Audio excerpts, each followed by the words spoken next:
Welcome to the Solemn Vanguard channel. Today we're going over basically what has been topping the last month. This is a lot of results, I know, but I do think there's some really interesting things to talk about. Shout out to Fuzzy Paradox for all of this information. It's always on their Twitter, so they might make the really nice graphics. I'm just going to be giving my thoughts on it as a competitive player. Also, shout out to 50cards.shop. They're doing a massive Black Friday sale. So the code Solemn will give like 10% on most things. I'm not really sure about all the specifics. So that's like huge discounts. I think bigger discounts than they've ever done. And there's also going to be like these massive giveaways for in-stock items. So like if you order something that's in stock, not a pre-order, I believe, then you're entered into these raffles, and it's just huge. So go to 50cards.shop in the description, use the code Solemn, get yourself some Vanguard goodies, and let's go into the results. So first of all, we have Myanmar standard top 8. So this is a very, very wild chart. We have 2 Prison, which is pretty normal, a Bruce, solid deck, but then PBO. Ryan Kai was like playing this and doing well with it, but beyond that, I didn't really hear of any major results really pushing this deck much. Bav is a good deck, so that's not really out of the ordinary. And we have Tamayura, which is pretty weird. Tegria, pretty solid, and an Overlord. So okay, that's quite a diverse chart, especially because Tamayura ended up winning. So like that's really big. That's very different, especially because like I would assume Prison would do much better out of those,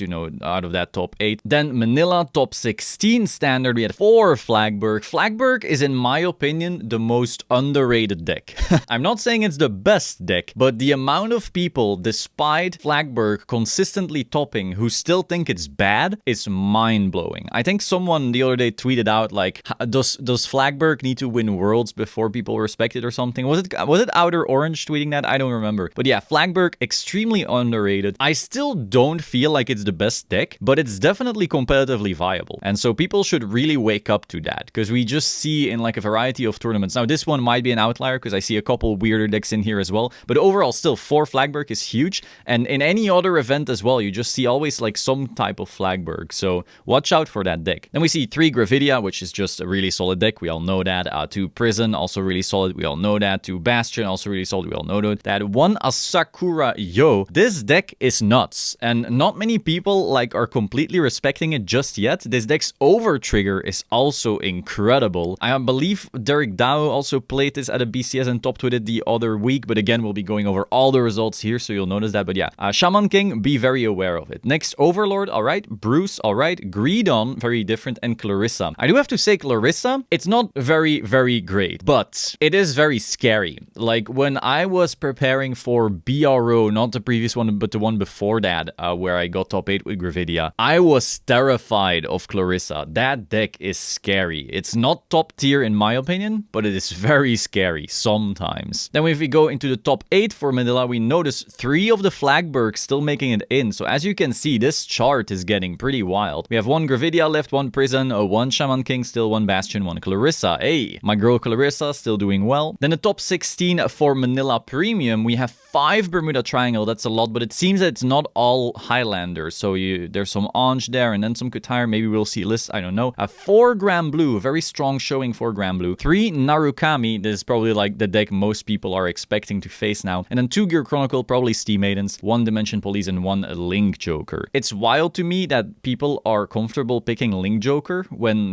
plenty of people play Naru, quite some number of people play DP, quite some number of people play like Bermuda Triangle decks. So Link Joker, I think it was a really strong pick into the Ripple MFD format, but I feel now it's much riskier. Then for the top 8 for Manila, we end up with 3 Narukami, 2 Granblue, 2 Bermuda Triangle, and those Bermuda Triangles are split off into 1 Highlander, 1 Ange, and then 1 Link Joker still making it in. But of course, Naru clearly having the better conversion rate. We also notice that 2 of the Narus are playing either Vowing or Sweep or both at the same time, while there's 1 Vanquisher. I actually think Vanquisher is pretty underrated right now, because Vanquisher usually beats the living hell out of the other Naru decks, because it's really weird, but it's like a turn faster. When I was prepping for BCS Germany, I kept beating virtually everything with Naru except for Vanquisher, because I was on Eradicator. So yeah, watch out for Vanquisher, definitely a solid deck. Oh, also a little update, I guess it was not an Ange, but a Tirua actually making it into top 8. I'm not sure what that is about. Then for the actual standing in Manila, the winner ended up being Granblue, very solid deck. We see a Sweepy Boy, 1 Highlander, and then the Tirua actually in 4th place. So Tirua, really interesting. I really want to see that deck actually. So quickly taking a look at that deck, we have 2 Ange, 4 Tirua, 1 Katire, 3 Seria, 2 Aqua. So it's kind of similar to when people were playing the Prism Highlander thingy, where you're playing like one main plan, but then you also play a bunch of one-offs to hit your Katire sometimes. Well, in V we were playing Betty because Katire was choice restricted, but it seems that's the case. You know, we see still quite a number of one-offs. We also see them playing Justine because when it's discarded for Tirua, now suddenly it's a free call. Interesting list for sure. Then Manila top 4, the winner was Bastion. We see a Gravidia, then we see the Flagberg, and then we see Prison. Next, top 8 for V Myanmar, we had 3 Genesis,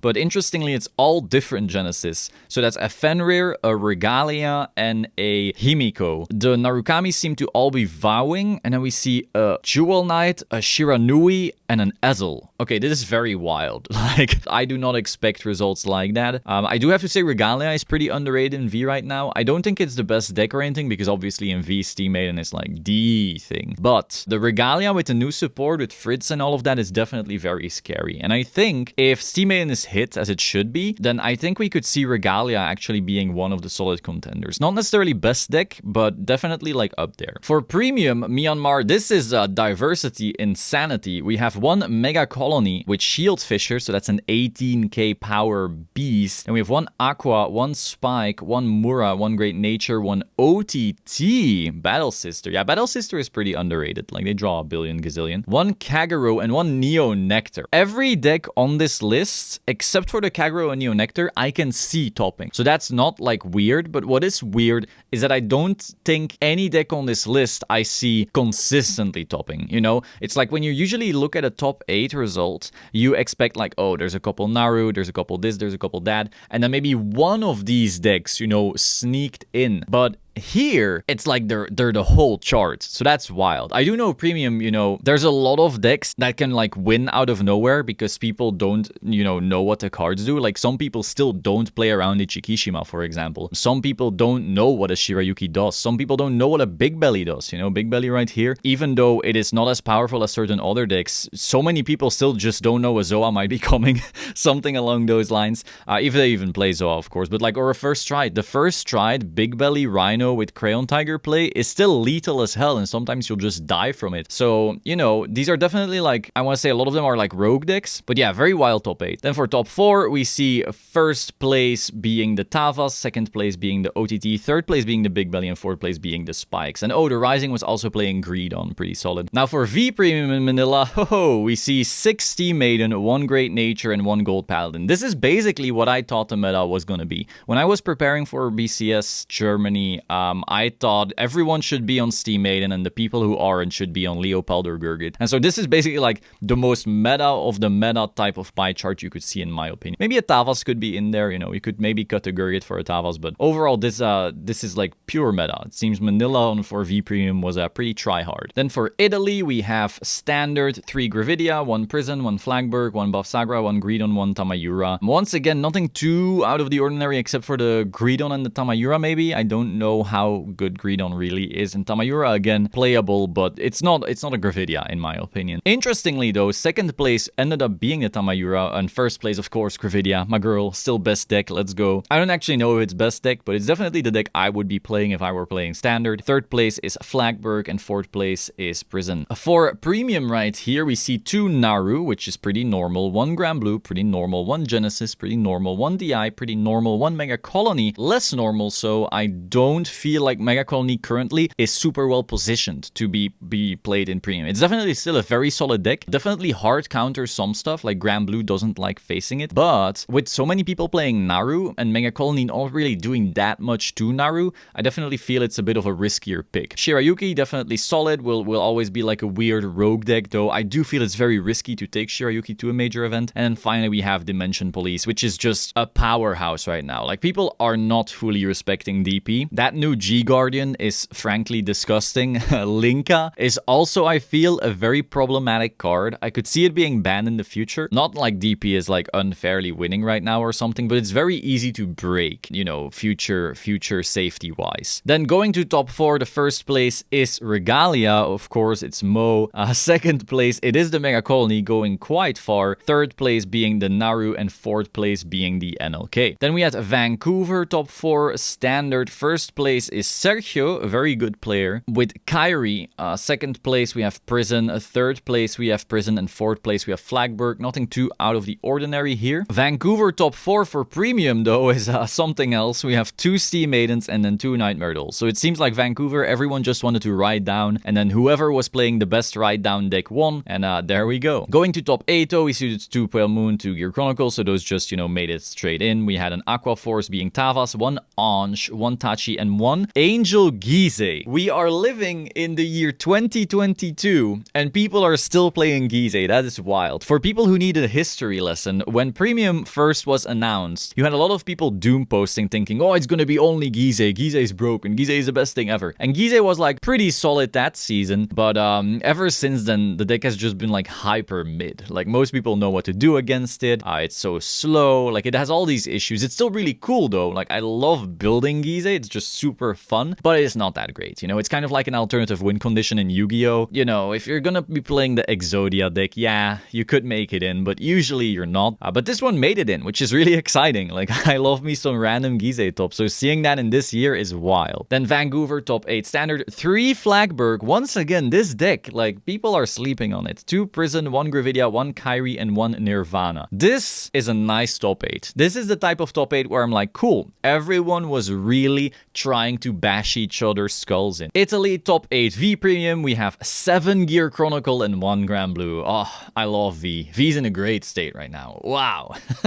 I hope, truly, like I'm being a bit of a downer. I'm happy I was able to top in this format because it's not a great format in my opinion right now. But man, I really hope for everyone who's attending V Premium Worlds, because you know they had to work hard to get there to qualify. I really hope they get a ban list. Like it would be very sad to see a V Premium Worlds where everyone's on Steam Maiden. Because like let's be honest, if you're not playing Steam Maiden, you're so behind. You know, just the second you step into the venue and you're not on Steam Maiden, ouch. So I'm really hoping they do something about the deck, because then we might actually see some, you know, some big surprises in the Worlds department. And then of course, if we go into Italy top 4 V Premium, the Nitros just had to die.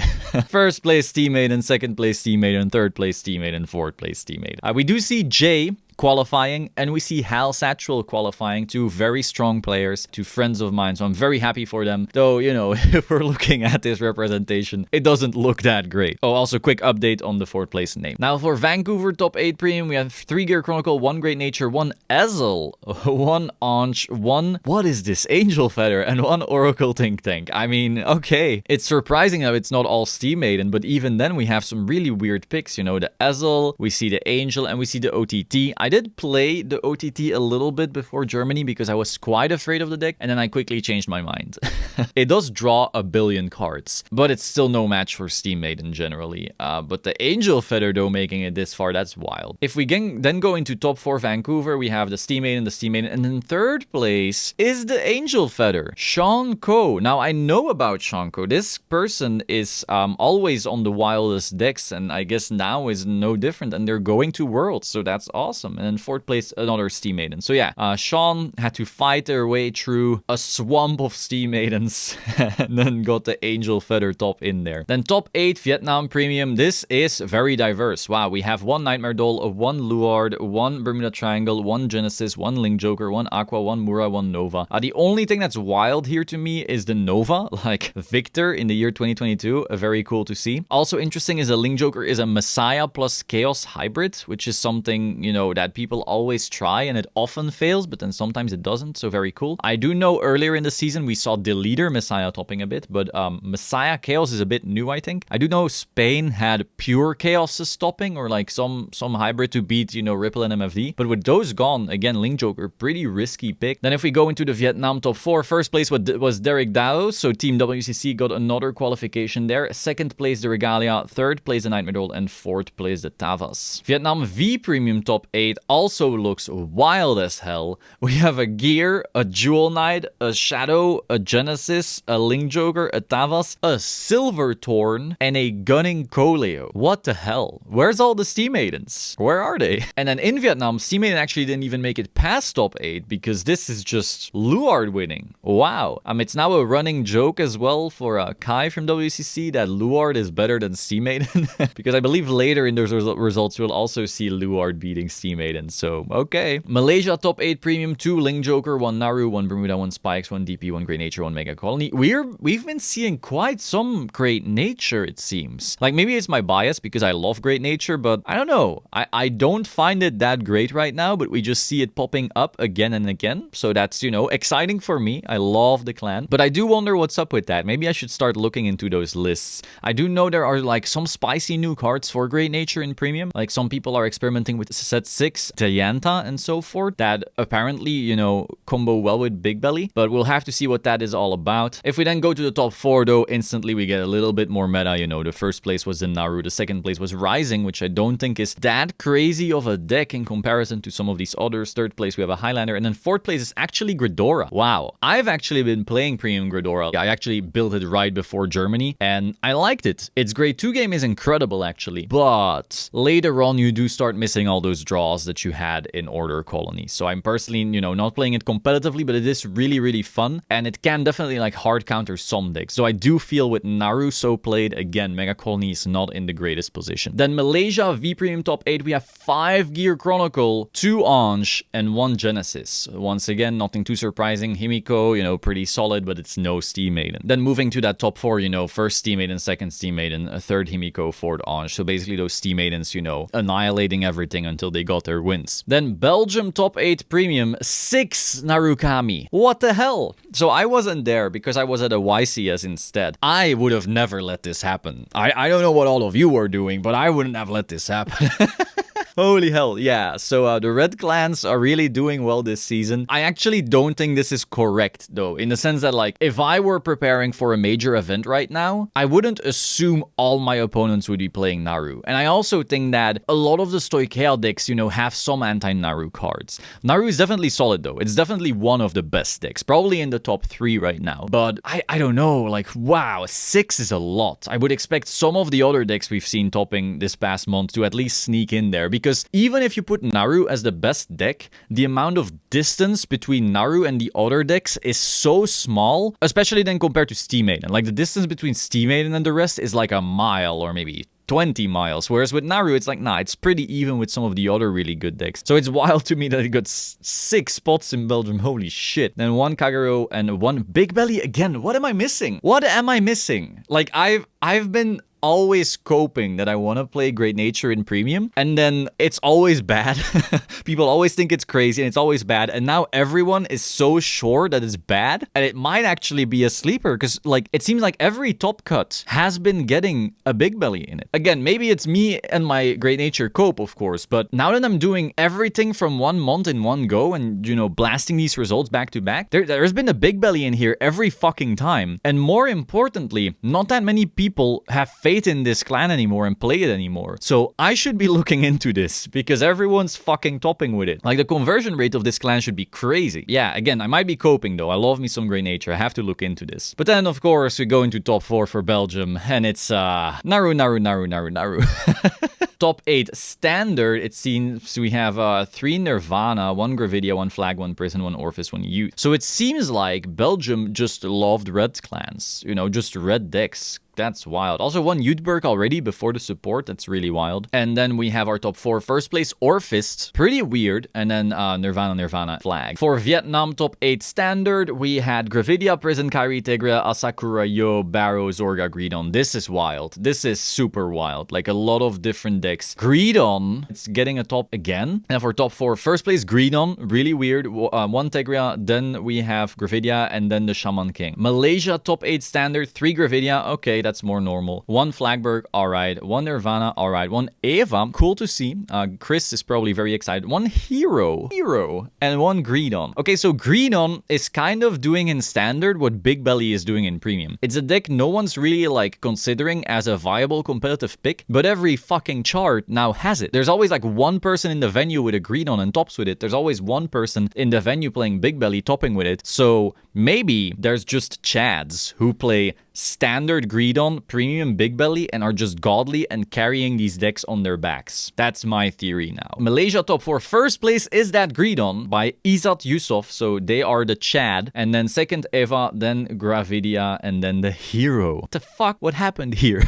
Then Belgium V Premium, we have 6 Steam Maiden, 1 Tavas, and 1 Luard. So once again, Luard best deck, am I right? Because if we then go to the top 4, first place is in fact the Luard. So this is where Kai gets his meme from. Luard clearly just a better deck than Steam Maiden. Don't look at second, third, and fourth. The best deck is just Luard, guys. Just ignore Steam Maiden. Steam Maiden doesn't even need a hidden V. Clearly, Luard is the problem. Oh, and actually, there was a little issue with the graph because there was also a Spike Brothers Rising right here. Then we had Perth, top 8 V Premium. We have 3 Steam Maiden, 3 Great Nature though. 2 being Leopold and 1 being Polaris, 1 Shadow and 1 OTT. And then if we go to top 4, of course, it's all Steam Maidens, but there's also a Luard. So once again, Luard is the true best deck. And oh, now I understand the meme. Kai got third with Luard in a sea of Steam Maidens. So yeah, I guess Luard truly is the best deck. Then we have the top 8 for Perth. We have 2 Gravidia, 2 Shaman King, 1 Eva, 1 Orphis, 1 Hexa Orb. Hexa Orb in the year of our Lord 2022. That's wild. 2 Shaman King though. Very solid deck. We see first place Mark, second place Stan with Gravidia, at third place Derek. So Derek taking that Shaman King hype, and then fourth Flagberg. Then if we go to top 8 for Perth, we see hella diversity. But I will say it is all decks that I expect to see. We see 3 Naru, but all the Narus are different decks. So the first one is Vowing,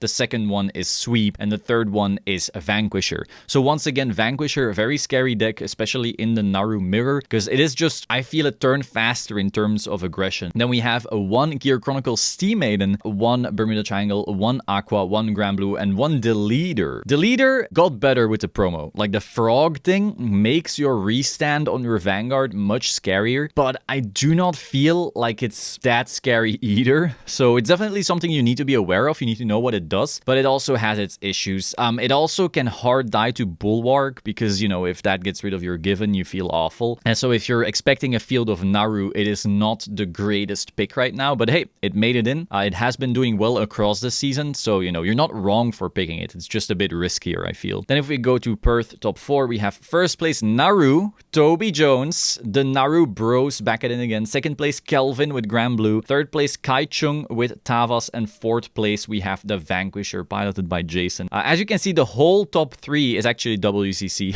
We have Toby, Kelvin, and Kai. Very wild, and all on wildly different decks. I feel like a lot of us are, in disagreement on what to play.